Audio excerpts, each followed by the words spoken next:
The pilots today will be demonstrating the Wildcat's remarkable manoeuvrability using the power of the two T800X, each generating 13 staff horsepower.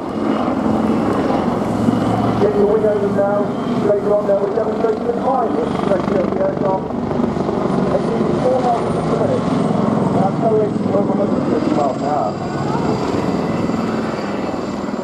So now closing each other with combined speed.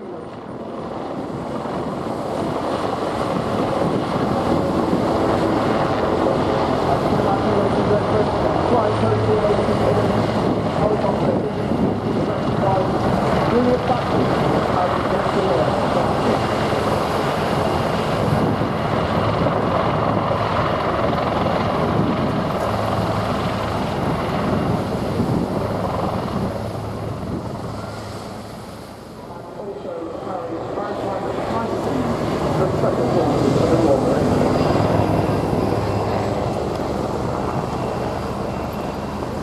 The carousel is here has it's astonishing how many exercise rotating the aircraft around each other at the best of times, but the team are now going to show you how to do it as they fly vertically.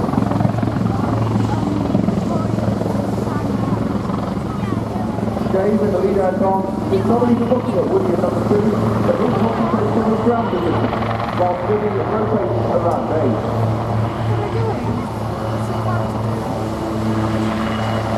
With the tailrotor system on the Augusta Western Wildcat, there's increased control and authority at low speed. This is demonstrated amply by the climbing carousel.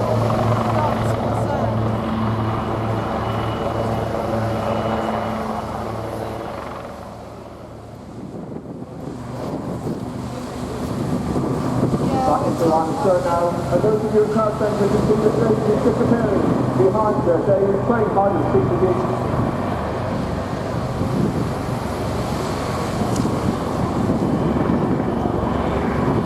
Now's the time boys and girls to give the Black Cats a big wave as they approach you.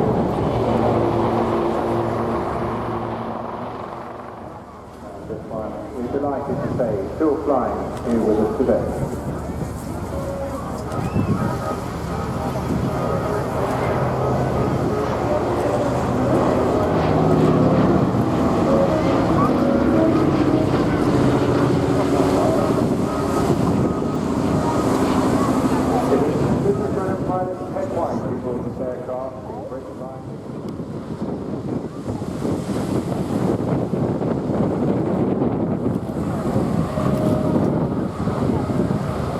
It's incredible to think that this meeting today is celebrating his anniversary year. We'll also mark her own 70th birthday. Most remarkable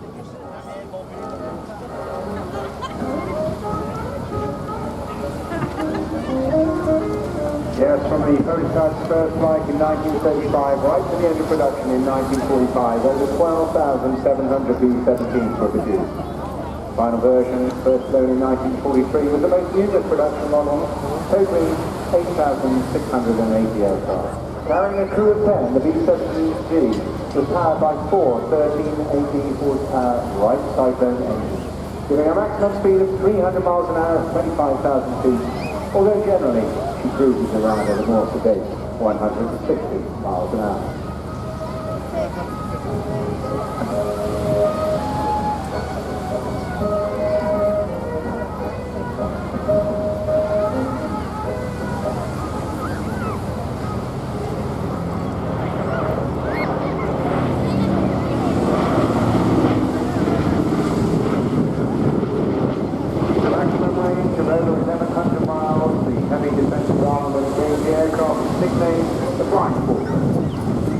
B-17G model carrying either 12 or 13.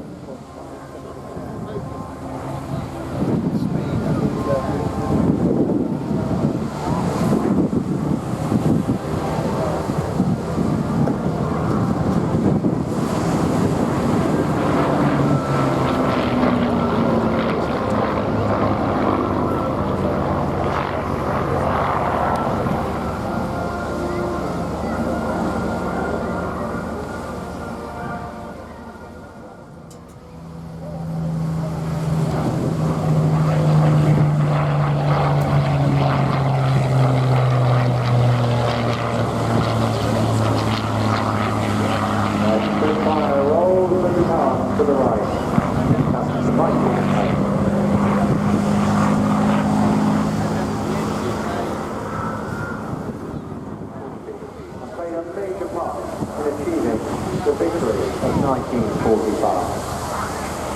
The Sydney Jam was the brainchild behind this. The initial design work commenced in 1934, and what a life he had, and what an extraordinary commitment and pedigree he left to British Aviation with the Typhoon, the Tempest, the Hunter, and the Harrier.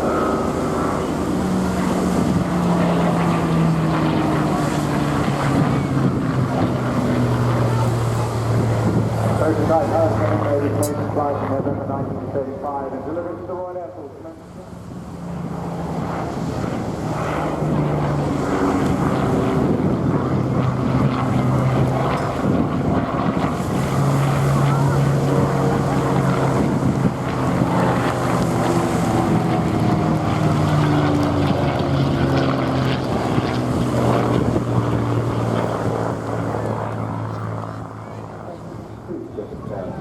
The aircraft remained in production for 12 years.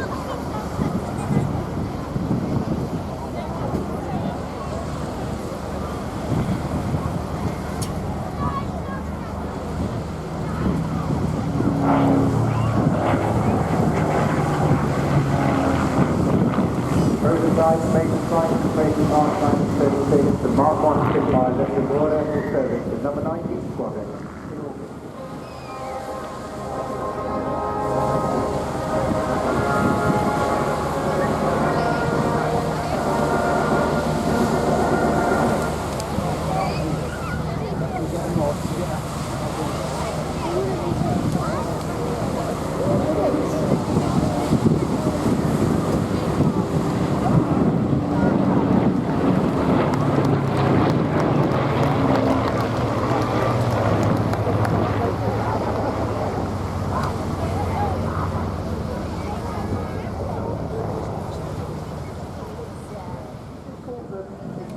Arrow formation with this left-hand bed. Jets now collapse around 6 feet away from each other and form the shape of one fin of red arrows into those 9 aircraft. Well, out the front is Red 1, he's squadron leader David Vulcan his first year as the team's leader. He's a former Hawk instructor and Tornado F3 air defense pilot. He then first joined the Red Arrows back in 2009, flying until 2011, and leading the Pacific Coast Air. Out to the front now. Red 8 and 9 just to fall back rapidly to dropping behind Red 4 and 5 as they climb at around 30 degrees nose up, heading out around the front right. On the leader's right wing is the first of our 3 new pilots this year. He is Red 2, Pilot Mike Fowler. Mike started his career in the Royal Air Force as a full-flight concept relying on regulars, reservists, civil servants and contractors to a variety of trades and branches to ensure that the Royal Air Force delivers its output. Now, descending in this left-hand turn, it's our trademark shape. Get your cameras ready. Please take as many pictures as you can on social media of our trademark shape, which is diamond.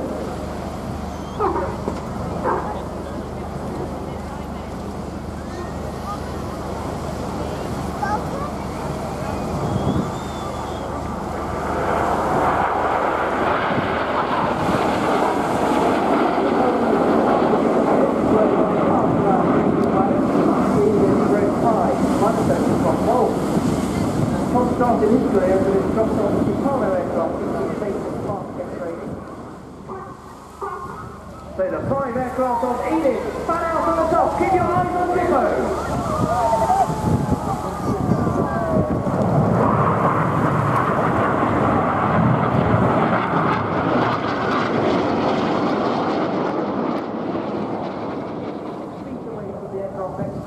They'll be looking at that aircraft. Everybody has their own individual reference on the leader's jet. They just trust that the jet next to them is being slowed in the right place. But with the jet further forward in this case, they get a much better view of the leader, hence the name leader's benefit.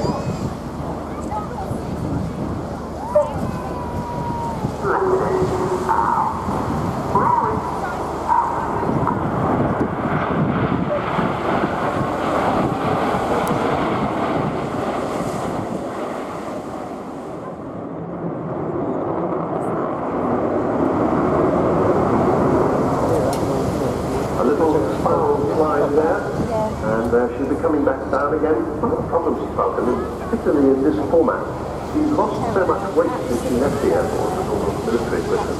And I should say also, the removal of two navigators makes quite a big difference in the weight of an aeroplane. I speak as an ex-navigator, so I'm allowed to say that. Anyway, there she is with her wheels down. Obviously she's not intending to land anywhere very near here, but we do get to see her with the wheels down. Just 18 knots. Where are you running to? Speed on the main undercarriage, 2 on the third boot. And as she comes by the next time, I expect to see the gear coming up. She's making a sort of an approach as if she were coming into land, but then just making it to go around.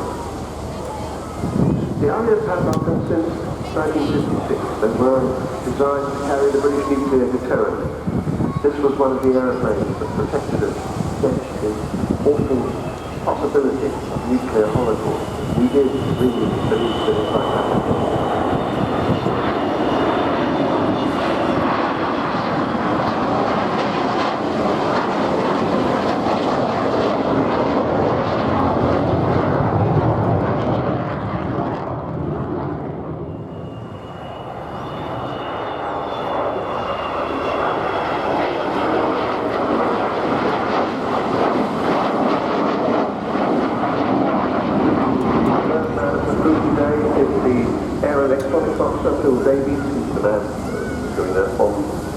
Door opening and closing. It's more like an engineer than some other aircraft. It's a highly symmetric aircraft.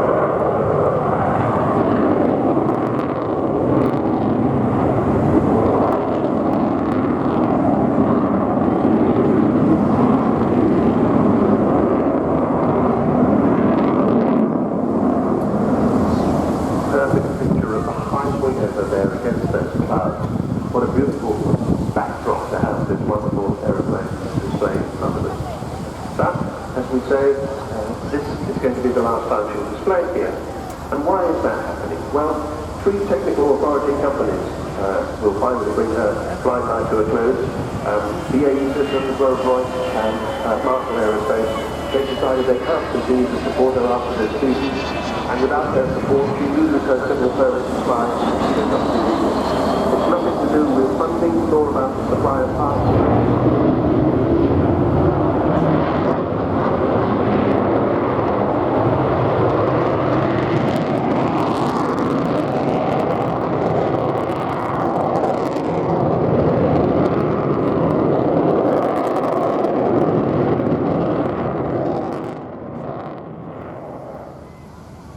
So coming into the roller coaster from crowd left, Brett is going to pull back on the cycling stick, which is between his legs. That's going to adjust the lift on the forward head, increasing it, and decrease on the aft head.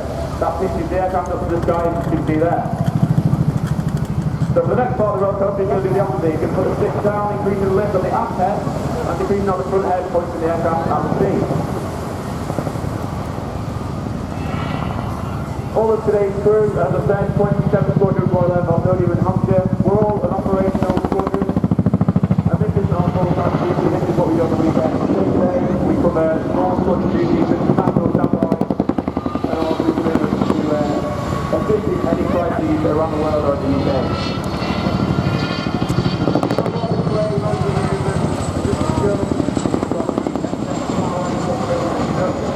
Without the necessary to wing over, we've got there and maneuver, we've got an operational concept. Tonight is called the 270 hours down to the top. We've got the operator in the car,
10 in speed, and associated editions of the Norwegian Airforce historical center as a representative of the then Cold War enemy.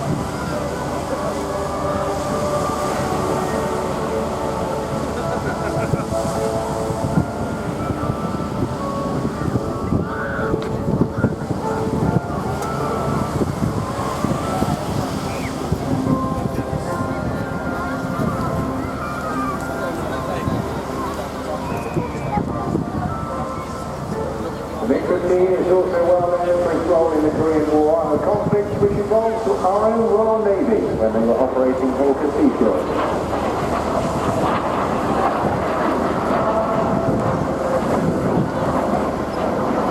One of those Royal Navy seagoers was piloted by Lieutenant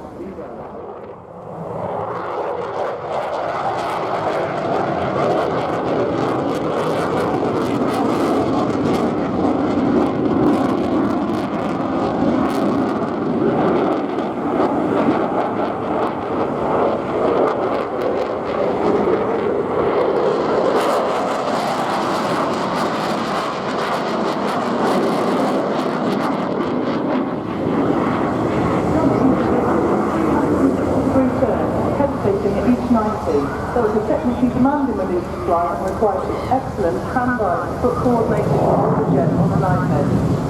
For the eagle-eyed amongst you, you will see that he's flying Bravo Zulu, our camouflage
You'll be able to see how incredibly tight the approach turns as we sustain 6G all around this corner.